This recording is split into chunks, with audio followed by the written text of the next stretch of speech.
La noche, bajo la dirección de Claudia Gurizati. El programa La Noche de NTN 24 en la 7ª Cumbre de las Américas en Ciudad de Panamá. Un hecho sin precedentes marca el encuentro hemisférico, la polémica e histórica asistencia de Cuba y el primer cara a cara oficial entre el presidente de los Estados Unidos Barack Obama y el líder de la dictadura de la isla, Raúl Castro. No vamos a cambiar nuestros estándares ni nuestra manera de elevar nuestras preocupaciones sobre las violaciones de derechos humanos en Cuba por el mero hecho de que ahora estemos en contacto directo con su gobierno. La normalización de las relaciones entre La Habana y Washington contrastará en la más importante cumbre del continente con la tensión entre Venezuela y la potencia norteamericana, luego de que Barack Obama decretara al país bolivariano como una amenaza a la seguridad de Estados Unidos. Yo creo que esta cumbre va a pasar simplemente como una cumbre llena de anécdotas, donde si se dieron la mano o no se dieron la mano entre Raúl Castro y el presidente Obama, y cuál fue la reacción o los exabruptos que pueden esperarse del señor Maduro. Hoy en la noche iniciamos la cobertura especial de la 7ª Cumbre de las Américas.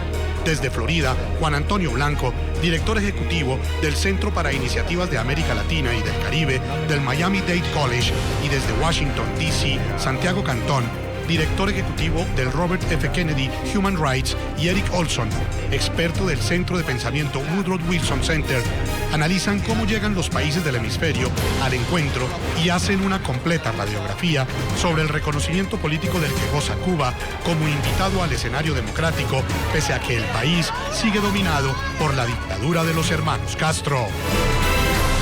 Comienza la noche bajo la dirección de Claudia Gurizati.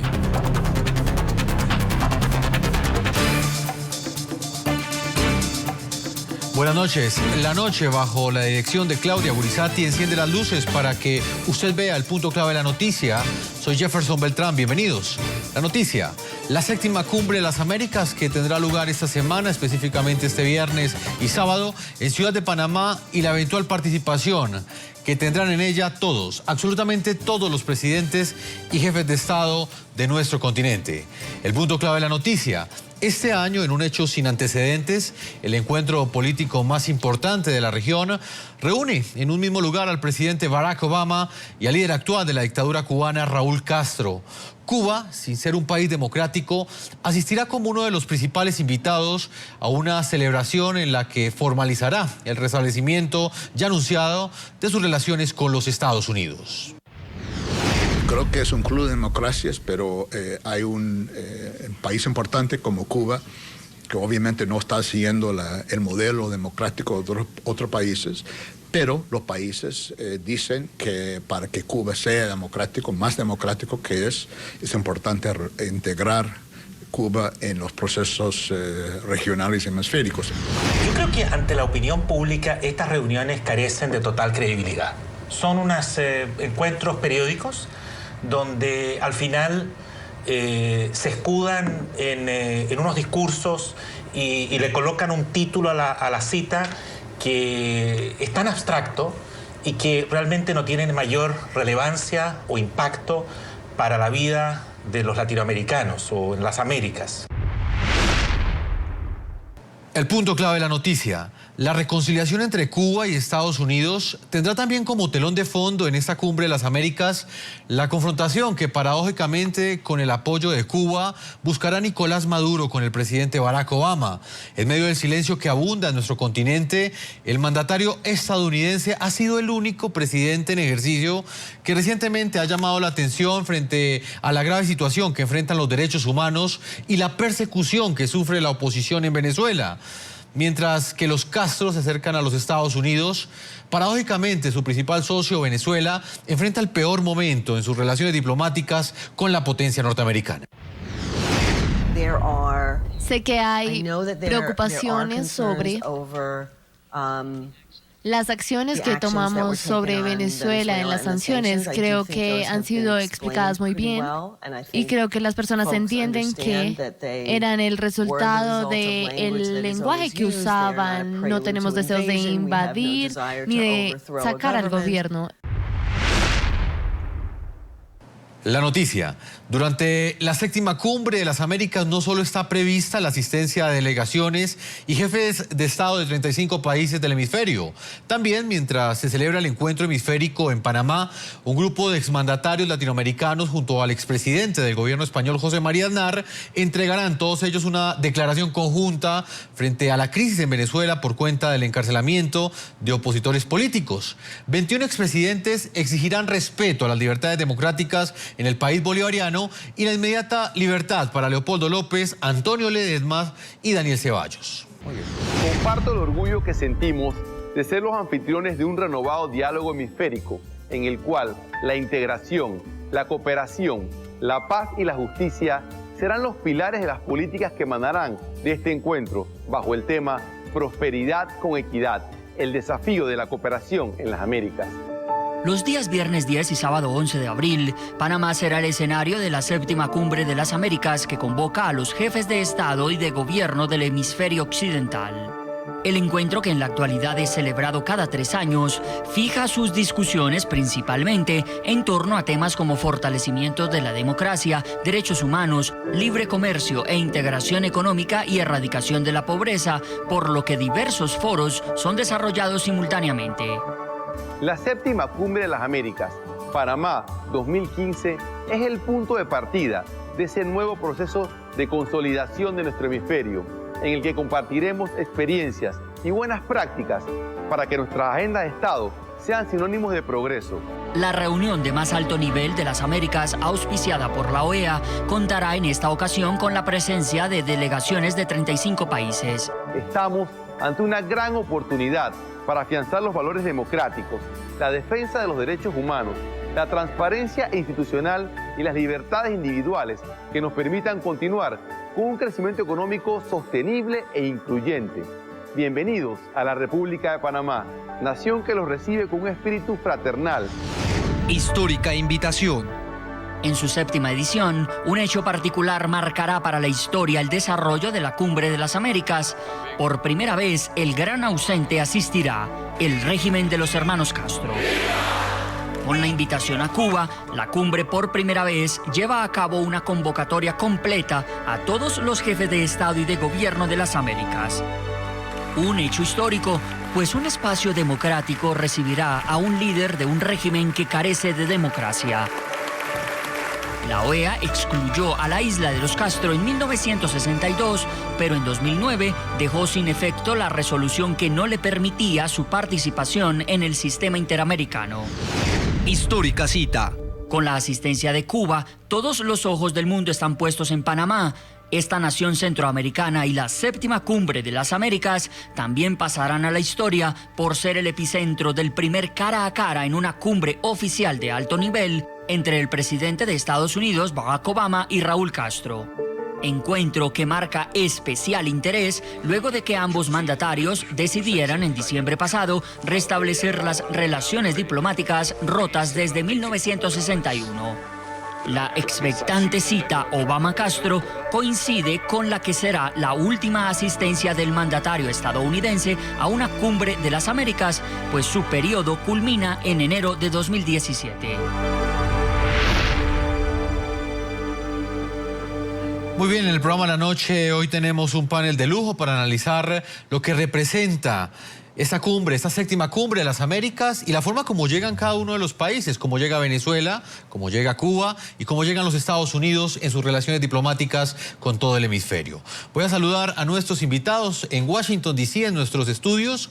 Está Santiago Cantón, él es director ejecutivo del Robert Kennedy Human Rights, profesor de Derecho en la Universidad de Georgetown. En Miami, Florida, está el doctor Juan Antonio Blanco Gil, él es director ejecutivo del Centro para Iniciativas de América Latina y del Caribe del Miami-Dade College, y autor y ensayista. Entre sus escritos destacan Tercer Milenio, una visión alternativa de la posmodernidad, un libro que dio muchísimo de qué hablar en diferentes círculos académicos. Y también en nuestros estudios en Washington, D.C. está Eric Olson, él es director asociado del programa para Latinoamérica del Centro de Pensamiento en Washington, hace parte del Woodrow Wilson Center.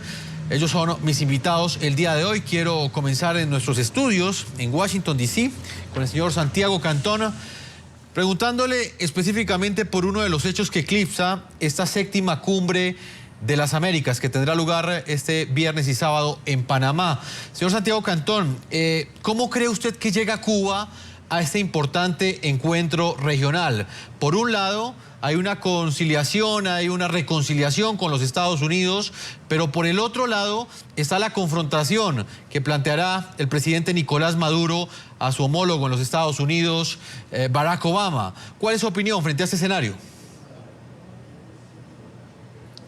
Sí, esperemos que finalmente no se eclipse, como dijo usted, esta cumbre a raíz de lo de Venezuela.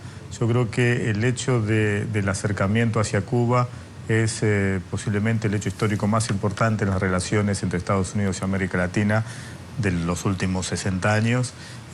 Quita un fantasma que ha estado flotando en todas las relaciones entre América Latina y Estados Unidos, e inclusive en las reuniones bilaterales de Estados Unidos con otros países de la región, lo quita de la mesa.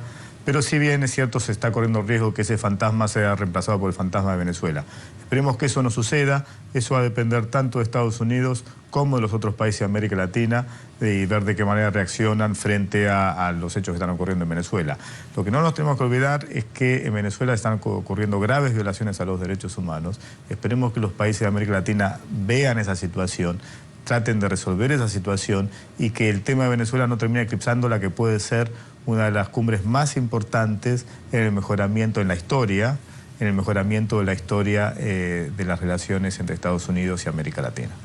Señor Juan Antonio Blanco Gil, en Miami, Florida, ¿cuál es su opinión? Plantea el señor Santiago Cantón que pues ojalá pues finalmente no termine quizás eclipsada esta histórica cumbre por temas como los que tienen que ver con Venezuela, con la situación de derechos humanos en Venezuela, la situación que enfrenta la democracia en Venezuela. ¿Usted cree que no terminará eclipsada esta cumbre de las Américas, esta séptima versión, por estos temas que son los que en ese momento importan a los demócratas del continente? Yo coincido en primer lugar con lo que ha dicho mi amigo Santiago. Quiero decir, no obstante, que una cosa es el deseo que nosotros podamos tener sobre el resultado y la forma en que se desarrolla la cumbre, y otra cosa es lo que sucederá de hecho allí, lo cual todavía es un poco difícil de predecir, a pesar de que apenas estamos a unas pocas horas del evento. Yo quisiera hacer una pequeña disquisición sobre un término que se ha venido usando de reconciliación entre Cuba y los Estados Unidos. No por el señor Cantón, sino por otras personas en el programa. Quizás ese sería un concepto que excedería en ambición a lo que es factible en este momento. Yo quisiera hacer una distinción, que por cierto creo que la hicieron los representantes del gobierno cubano, y me parece que en eso llevan razón, entre restablecer relaciones diplomáticas y reconciliar los dos países, o restablecer plenamente las relaciones normales entre los dos estados. Relaciones diplomáticas se pueden restablecer con un país incluso con el que uno tenga una gran hostilidad. O sea, de hecho, creo que no había un país que representara un mayor peligro para los Estados Unidos en la Guerra Fría que la Unión Soviética. Y nunca se rompieron las relaciones, siempre existieron embajadas en Washington de los soviéticos y de los norteamericanos en Moscú. Por lo tanto, yo creo que ese es un paso siempre positivo, y es un paso que eventualmente abre otras posibilidades. Digo eventualmente porque, como hemos visto precisamente en el transcurso de la Guerra Fría, el tener embajadas no es garantía de que las cosas no puedan en un momento determinado escalar en la dirección negativa. Entonces, lo que podemos esperar, a mi juicio, en el corto plazo, y quizás ya se anuncie en la cumbre, es el restablecimiento de las relaciones diplomáticas entre los dos países. O sea, el hecho de que los dos países de alguna manera llegaron a algún acuerdo sobre cómo superar los escollos inmediatos que había para poder restablecer esas embajadas. El otro proceso supone, o sea, el proceso de cambiar de actitud y de mentalidad por todas las partes, es un proceso mucho más prolongado, requiere reflexiones más profundas, tanto en La Habana como en Washington, y en ese otro proceso se puede fracasar e incluso retrotraerse la situación en general. Y ahí en el medio de eso está la situación de Venezuela.